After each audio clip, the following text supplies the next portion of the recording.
temizlikini pek sevim. Hiç kirletmeyi ellerine dayım temiz ederim.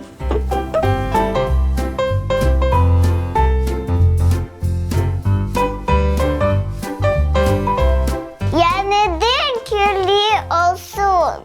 Sanki ciğer sofrasın. Ev sipilmi, sofket değil mi? Ayakkabılarını sürtmi. İş etmek ne ben seveyim. Temiz oglukunu giyeyim.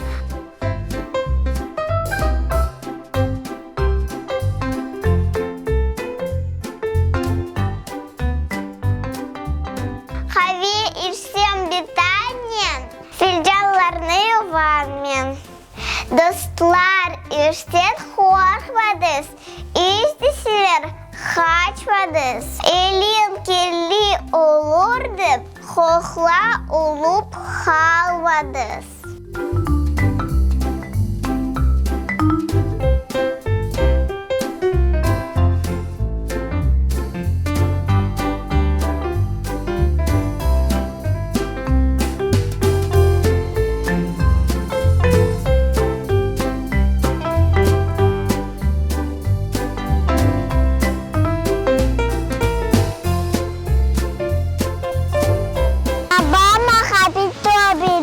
Merhabalar, ona dedi baba.